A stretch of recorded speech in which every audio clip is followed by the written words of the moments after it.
Hello दोस्तों, स्वागत है आप सबका आपके अपने यूट्यूब चैनल एकलव्य एस्ट्रोलॉजी में। और दोस्तों आज हम बात करेंगे चंद्रमा के ऊपर कि भाई चंद्रमा जो है क्या चीज़ रिप्रेजेंट करता है जन्म कुंडली में और चंद्रमा के क्या रिजल्ट्स हो सकते हैं। चंद्रमा को हम कैसे एनालाइज करें अपने बर्थ चार्ट में।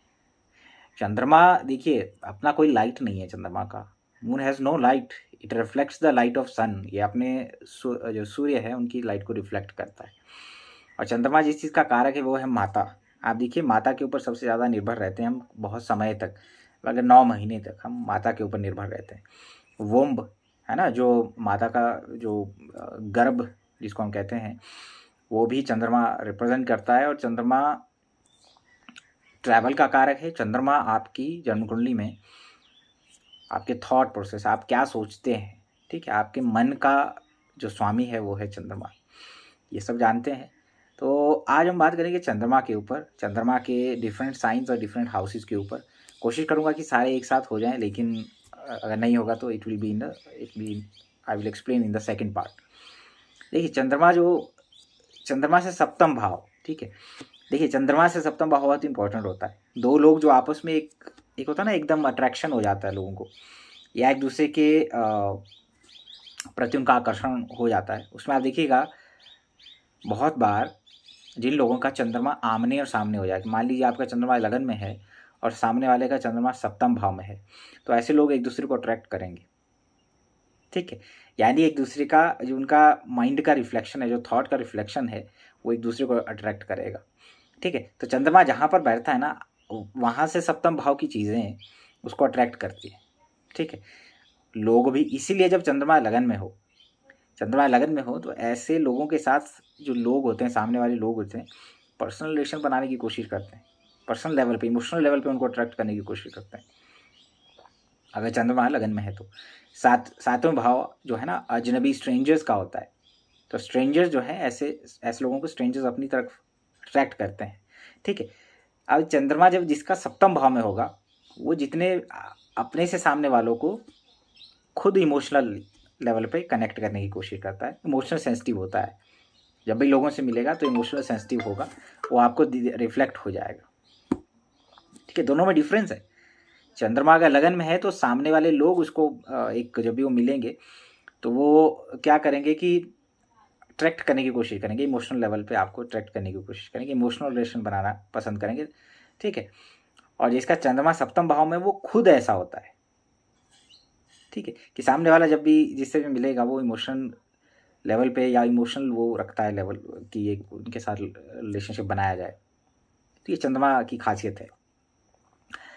देखिए चंद्रमा अगर लगन में है तो आप देखिए कि आपको लगता है कि ये लोग बड़े सेंसिटिव होते हैं, इनसे ज़्यादा इमोशनल सेंसिटिव पर्सन होता है जिनका चंद्रमा सप्तम भाव में होता है। चंद्रमा फ्लक्चुएटिंग नेचर देता है और कुछ चीज़ें हाइड करने का नेचर भी देता है जिसका चंद्रमा लगन में हो, ठीक है। चंद्रमा लगन में अगर होता है तो आदमी इंडिपेंडेंट होना चाहता है और आत्मस्वाभिमान बहुत ज़्यादा होता है। मून इन एरीज, चंद्रमा अगर मेष राशि में भी बैठा हुआ है तब भी ऐसे लोग ये कह लीजिए कि सेंटर ऑफ अट्रैक्शन बनते हैं, स्पेशली जो अपोजिट सेक्स होता है उनकी नज़रों में। और उनका अपना एक सेल्फ रिस्पेक्ट होता है और वो इंडिपेंडेंट होते हैं, सेल्फ और इंडिपेंडेंस पसंद होता है और क्विक थॉट होते हैं, क्विकली रिएक्ट कर सकते हैं, वो एनर्जेटिक थॉट रखते हैं। मून इन एरीज है ना, यानी मन में जो है अब मंगल के गुण है, थॉट्स में मंगल के गुण आ जाते हैं। Same goes with the moon in the first house. तो मून इन फर्स्ट हाउस उसका पर्सनालिटी, व्यक्तित्व तो बड़ा चंचल हो जाता है, बदलाव पसंद होता है ऐसे लोगों को, ठीक है। और क्या होता है कि जिस दिशा में, या ये कह लीजिए कि जैसे जैसे आपकी परिस्थितियाँ बदलती हैं तो ऐसे व्यक्ति बदलते चले जाते हैं, अडॉप्टेबल नेचर होता है।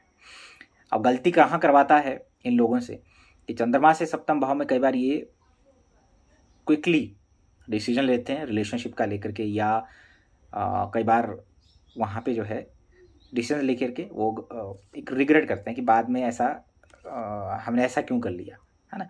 तो रिलेशनशिप के मामले में ऐसे लोगों को बहुत केयरफुल रहना चाहिए जिनका चंद्रमा लगन में हो, ठीक।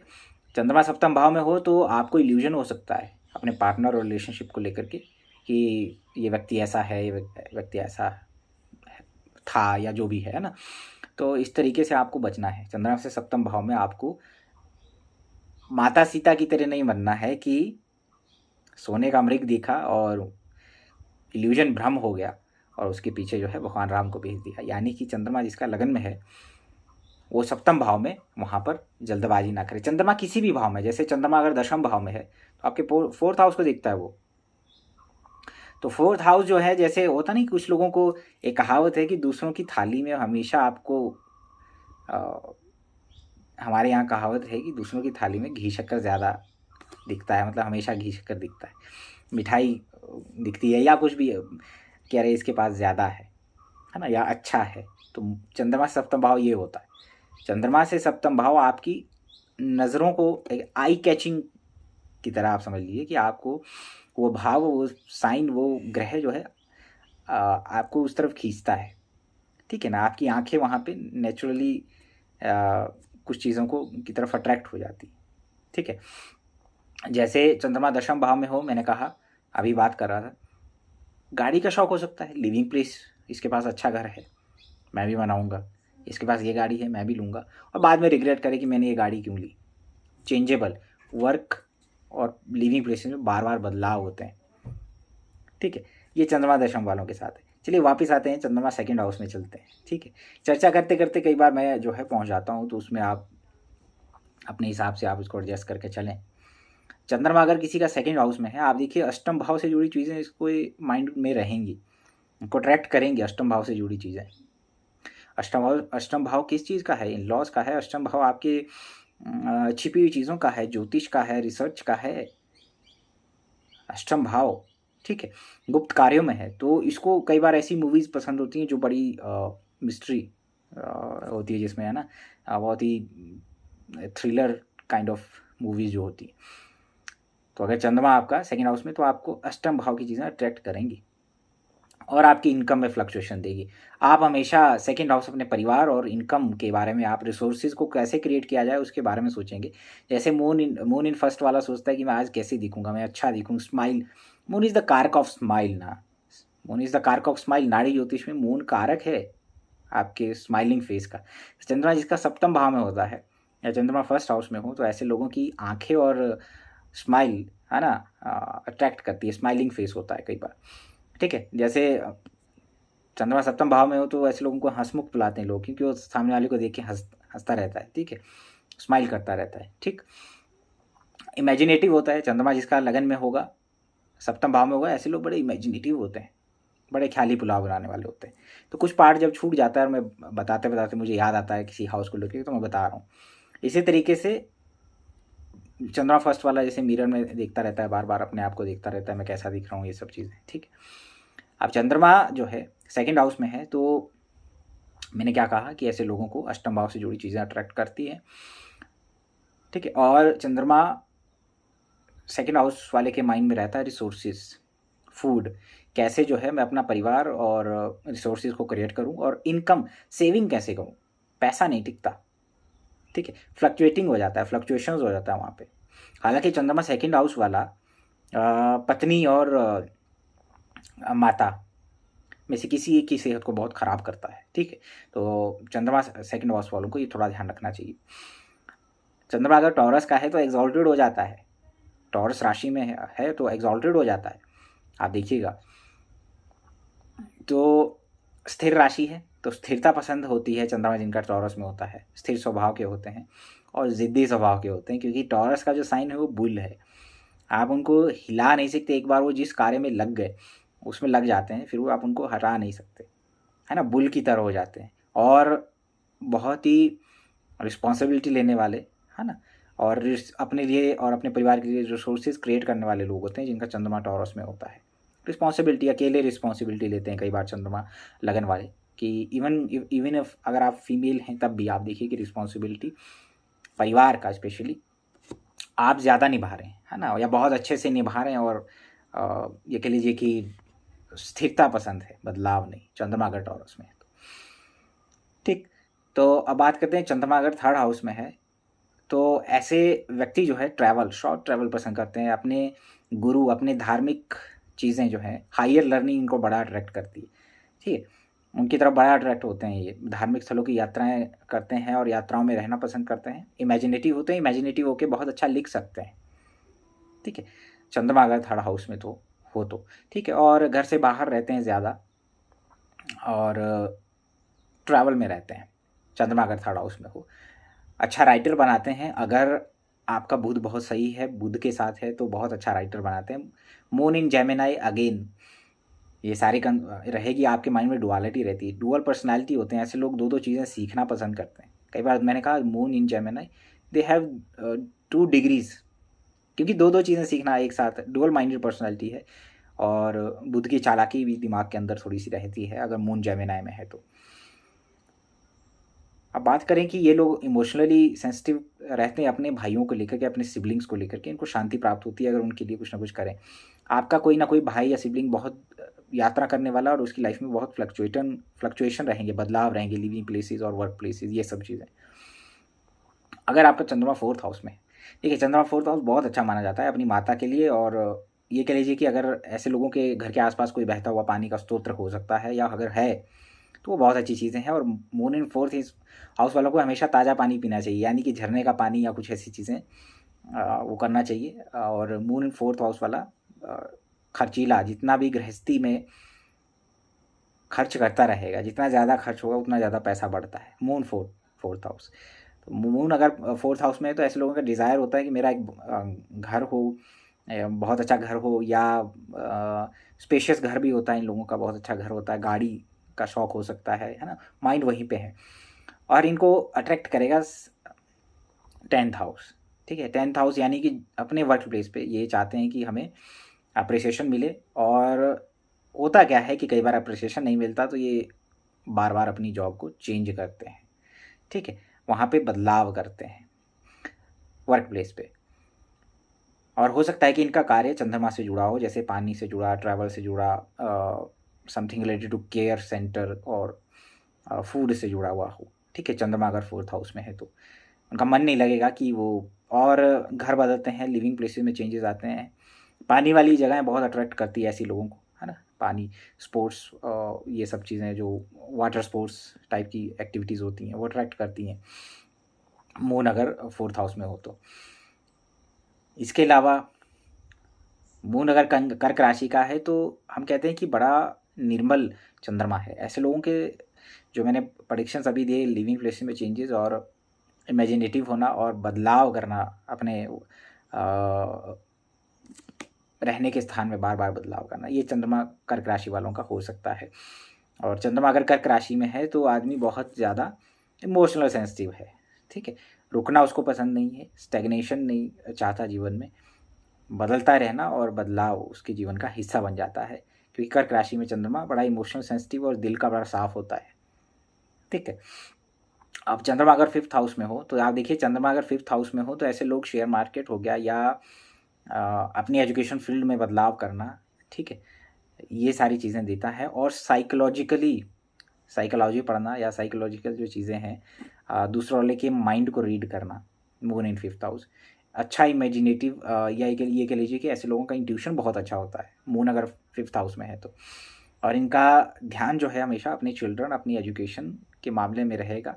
और मून 5th हाउस वाले को जो है 11th हाउस, यानी कि 11th हाउस होता है आपका large social network, 11th house होता है आपकी इनकम का। ये चीज़ें बड़ा अट्रैक्ट करेंगी कि मैं फास्ट इनकम, जैसे शेयर, मैंने कहा था मून 5th हाउस वाले शेयर मार्केट या उन चीज़ों में उनका जो है इंटरेस्ट रहता है, तो आपकी जो अट्रैक्ट करेंगी चीज़ें वो 11th हाउस वाली चीज़ें होंगी। और वहाँ पे जो ग्रह बैठा होगा वो आपको अट्रैक्ट करेगा हमेशा, ठीक है। Moon in Leo, royal kind of personality, royal kind of thoughts होते हैं। थोड़ा सा ये कह लीजिए कि डोमिनेंस पसंद नहीं होता मून इन लियो वालों को, you can not dominate moon Leo. और क्रिएटिव होते हैं अपने थॉट्स में, अपने एक्सप्रेशंस में क्रिएटिव होते हैं। और दे लव टू कमांड, अगर मून लियो में है तो कमांड पसंद करते हैं, कमांड सुनना पसंद नहीं करेंगे। सेल्फ रिस्पेक्ट बहुत ज़्यादा होगा। सूर्य के गुण, सूर्य की जो गुण है इनके थॉट प्रोसेस सूर्य के जैसा हो जाएगा। और सूर्य हम सबको मालूम है कि वो एक राजा है। Moon in 6th house, so moon in 6th house जो है, आप देखिएगा ऐसे लोगों का जो है डिटेलिंग का आइडिया वो रहता है, डिटेलिंग, बहुत डिटेल चीज़ों को पकड़ लेते हैं और पानी से संबंधित कुछ ना कुछ हेल्थ इश्यूज़, और मदर को हेल्थ इश्यूज़ दे सकता है, आँखों से रिलेटेड इश्यूज़ भी दे सकता है मून इन 6th हाउस। अब मून इन 6th हाउस भी एक बहुत ही इमेजिनेटिव होता है, क्योंकि मून इन 6 आपके 12th हाउस को देखता है। 12th हाउस फॉरेन का होता है, ठीक है, 12th हाउस फॉरेन का होता है। तो फॉरेन से रिलेटेड चीज़ें, या 12वां भाव हॉस्पिटल हो गया, या स्पेस हो गया, बाहर की चीज़ें बड़ा अट्रैक्ट करती हैं मून इन 6th हाउस वालों को, ठीक है। तो एक्सपेंडिचर ज़्यादा करते हैं मून इन 6th हाउस वाले, एक्सपेंडिचर ज़्यादा रहता है इन लोगों का, सडन एक्सपेंडिचर्स देता है मून 6th हाउस में। माता के स्वास्थ्य के प्रति जो है थोड़ा चिंता रहती है। ऐसे लोग ऑडिट या हेल्थ केयर सेक्टर में काम करने वाले, या ऐसे लोगों का एक माइंड वो रहता है कि ये दूसरों की कमियां जो है निकाल लेते हैं, पकड़ लेते हैं, मून अगर 6ठे भाव में है तो, ठीक है। दूसरा, अगर मून 6ठे भाव में है तो महिलाओं के चार्ट में थोड़ा गायनिक इश्यूज़ क्रिएट करता है, ठीक है। तो उस बात का थोड़ा सा ध्यान रखें, है ना। यूट्रस से रिलेटेड कुछ इशू क्रिएट कर सकता है अगर मून आपका 6th हाउस में है तो, ठीक।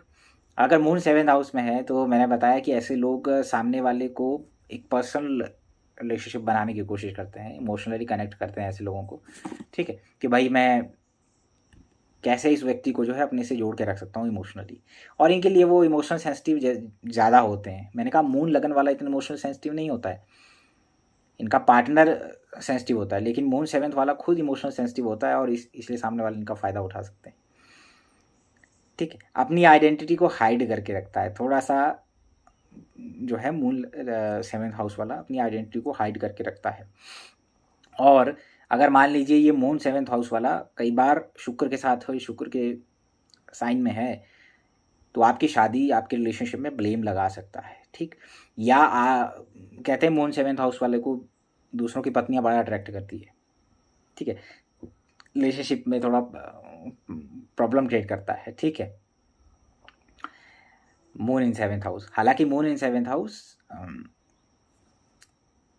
पैसों के मामले में बड़ा लकी होता है, जैसे जैसे ग्रो करता जाता है पैसा बढ़ता चला जाता है जीवन में। मून अगर 7th हाउस में है तो शादी के बाद ऐसा व्यक्ति दो चीज़ों में एक बैलेंस बनाना उसके लिए बड़ा मुश्किल होता है, माता और पत्नी के बीच में, ठीक है। मून अगर 7th हाउस में हो, ऐसे लोगों का माइंड कई बार हमेशा जो है डिफरेंट काइंड ऑफ पार्टनर्स के बारे में सोचता रहेगा, या रिलेशनशिप के बारे में सोचता रहेगा, अपने पार्टनर के बारे में सोचता रहेगा। यहाँ पे ये कई बार मून ख़राब भी हो जाता है 7th हाउस में, क्योंकि वो फिर पार्टनर बदलने की सोचता है, क्योंकि मून चेंजेबल है, मून के अंदर बदलाव है, तो जहाँ पर रहता है वहाँ बदलाव चाहता है आदमी।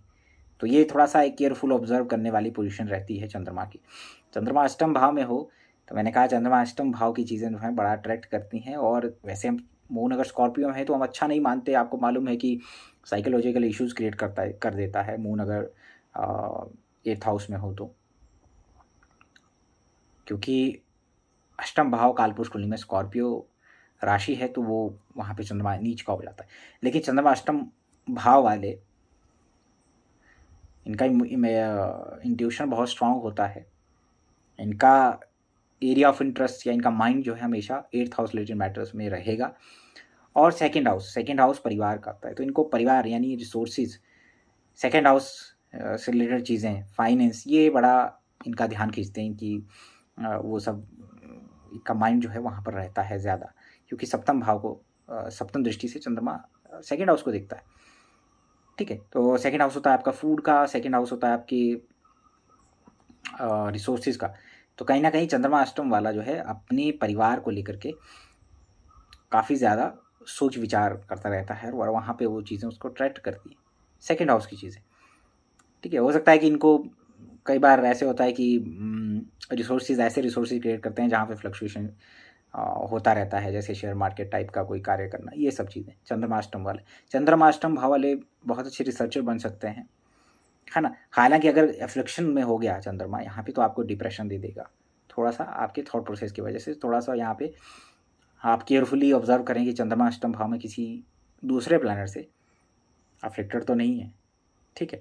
तो चंद्रमा अष्टम भाव वाले का थोड़ा सा माइंड जो है, अब उनके थॉट जो है कई बार स्टैग्नेंट हो जाते हैं, एक ही थॉट में बार बार वो जो है आते रहते हैं उन लोगों को, और उसी में उलझे रहते हैं। तो चंद्रमा अष्टम वालों अष्टम भाव वाले को जो चाहिए कि वो इस थॉट से बाहर आए और किसी भी अपने इमोशंस को जो है ना स्टेगनेट नहीं होना चाहिए।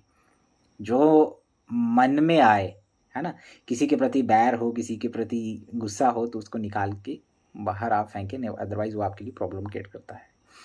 ठीक है, चंद्रमा नवम भाव में हो, चंद्रमा अगर 9th हाउस में है तो आप देखिएगा कि अगेन ट्रैवल में रहने वाला पर्सन हो सकता है। ठीक है, ट्रैवलिंग पसंद हो सकता है ऐसे व्यक्ति को, क्योंकि 3rd हाउस को भी देखता है। ठीक है, और हायर रिलीजन, हायर नॉलेज की तरफ अट्रैक्ट होता है ऐसा व्यक्ति अगर चंद्रमा आपका 9th हाउस में है। अब चंद्रमा नवम भाव में है तो उसकी दृष्टि 3rd हाउस पड़ती है। ठीक है, 3rd हाउस होता है आपका area of interest, 3rd house होता है आपकी सिबलिंग, 3rd हाउस होता है एक आपका क्यूरियोसिटी, कितना सुन सकते हैं आप। तो चंद्रमा जिसका नवम भाव में है उनका अटेंशन, उनका जो चीज़ें अट्रैक्ट करती हैं या उनका जो ध्यान सबसे ज़्यादा अट्रैक्ट करती हैं वो है 3rd हाउस, यानी कि सिबलिंग्स, लर्निंग, राइटिंग। ठीक है, हाथों का कोई स्किल, या कई बार ऐसे लोग बड़े क्रिएटिव होते हैं, पेंटर टाइप के, क्रिएटिव आर्टिस्ट टाइप के लोग होते हैं, है ना। मून अगर 9th हाउस में है तो मून है 9th हाउस, पिताजी ट्रैवल करते हैं बहुत ज़्यादा या पानी से जुड़ा कोई कार्य करते हैं जीवन में, मून अगर 9th हाउस में हुआ तो हो सकता है पिताजी ने बहुत सारे लिविंग प्लेसेस चेंजेस किए। मून 9th हाउस वाला ट्रैवल करता है, उसका ध्यान जो है लंबी यात्राओं पे रहता है या वो लंबी यात्राओं पे रहने वाला व्यक्ति होता है। ठीक है, तो मून 9th हाउस ये सारी चीज़ें होती हैं। मून 10th हाउस, मैंने कहा था कि ऐसे व्यक्ति जो है, मून से 7th हाउस बेसिकली ये चीज़ है जहाँ पे आप इमोशनल होकर डिसीजन लेते हैं, चंचलता रहती है आपके अंदर वहाँ पे, और आप फिर रिग्रेट करते हैं कि मैंने ये डिसीजन क्यों लिया। तो चंद्रमा 10वें भाव में है तो कई बार आदमी घर गाड़ी ऐसी इसलिए खरीदता है क्योंकि बस वो गया और उसने उसकी वो चीज़ जो है 4th हाउस से रिलेटेड चीज़ जो है उसकी आँखों का एक अट्रैक्शन कर लिया कि भाई हाँ इसको ले लेता हूँ, लेकिन बाद में वो दिक्कत क्रिएट करता है आपके लिए। चंद्रमा 10वें भाव वाला अपने प्रोफेशनल फील्ड में बदलाव करता है, या उसका प्रोफेशन चंद्रमा से जुड़ी हुई वस्तुओं से रिलेटेड हो सकता है, साइकोलॉजी से रिलेटेड कार्य करना। मून विद सैटर्न चंद्रमा 10वें भाव में हो तो व्यक्ति का जो है नेचर थोड़ा सा रहता है कि मैं जो है कुछ और कार्य कर लूँ। ठीक है, मैं घर बना लूँ, मैं गाड़ी ले लूँ, ये सब कर लूँ। ऐसा देखा गया कि ऐसे लोगों के पास गाड़ियाँ बदलते रहते हैं, 2 या 3 गाड़ी होना, ये सब चीज़ें हो सकता है, या 2 या 3 बार लिविंग प्लेसेस चेंज करना, घर से दूर रहना, वर्क प्लेस के लिए ट्रैवल करना, कहीं फ़ॉरेन चले जाना या ट्रैवल में रहना, और चेंजेस आना वर्क में, काम में चेंजेस आना।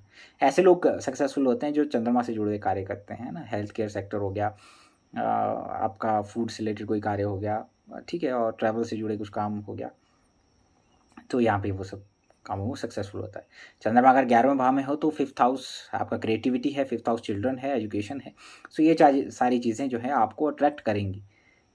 ठीक है, ऐसे व्यक्ति बहुत होते हैं कि जो लोग कुछ ना कुछ पढ़ते रहते हैं, एजुकेशन फील्ड में बदलाव करते हैं, पहले ये पढ़ लिया फिर मैंने कुछ और पढ़ लिया। Moon in 11th house, 11th house में चंद्रमा है तो व्यक्ति इनकम के बारे में सोचता रहेगा, है ना।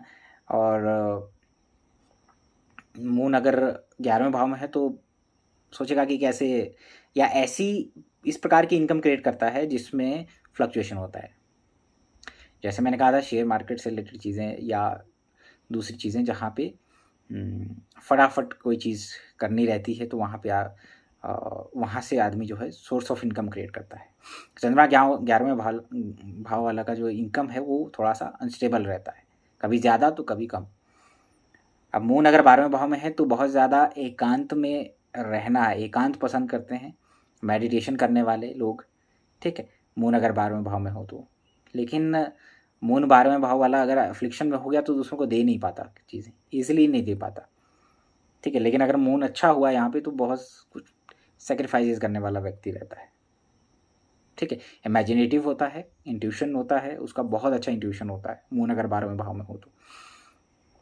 ठीक है, तो अपने थॉट प्रोसेस को कंट्रोल करना रहता है मून अगर 12वें भाव में हो। अब मून 12वें भाव वाले की जो चीज़ें हैं उनका जो 6th हाउस रिलेटेड मैटर्स हैं वो बड़ा उनका ध्यान अट्रैक्ट करती है। 6th हाउस रोग, ऋण, शत्रु का है, कंपटीशन का है और कोर्ट केसेस का है, ठीक है, और डिटेलिंग का है, डाउट। तो ऐसे लोग जो है एक्सपर्ट होते हैं इन चीज़ों में, दूसरों के एरर पकड़ लेना, ठीक है, दूसरों के लूप होल पकड़ लेना। मून अगर 12वें भाव में है तो मून अगर 12वें भाव में है तो व्यक्ति बहुत इमेजिनेटिव होता है, लोनली भी रहता है, कई बार एकांत में रहना पसंद करता है, मेडिटेशन। और इनका कोई ना कोई भाई जो है फॉरेन में रहने वाला, या उनके जीवन में बहुत सारे चेंजेस, फ्लक्चुएशंस रहते हैं इनकम, करियर में, सॉरी, बार बार जॉब बदलते रहते हैं, ठीक है, घर बदलते रहते हैं। तो ये सब ये सिबलिंग, छोटे भाई की बात कर रहा हूँ, छोटे भाई बहनों की बात कर रहा हूँ, वहाँ पे ये सारी चीज़ें होंगी, ठीक है। तो कुछ साइंस शायद छूट गए हैं कि मून स्कॉर्पियो में है, तो मैंने एक्सप्लेन किया आपको।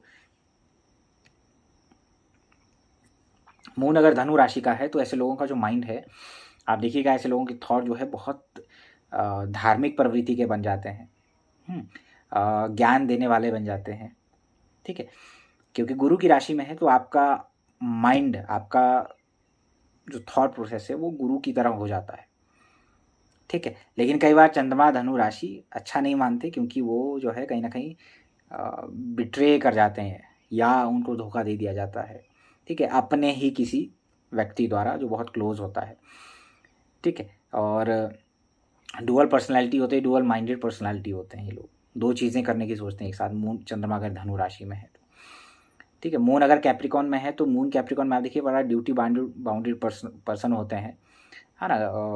कार्य में रहने वाले लोग, अपना मदर से जुड़ा कर्म इनका बहुत ज़्यादा होता है, ठीक है। करियर में तो कुछ दिक्कतें आती हैं, अनस्टेबल रहता है, पढ़ते हैं कुछ और है, कार्य कुछ और करते हैं कई बार, ठीक है। मून इन कैप्रिकॉन, ठीक।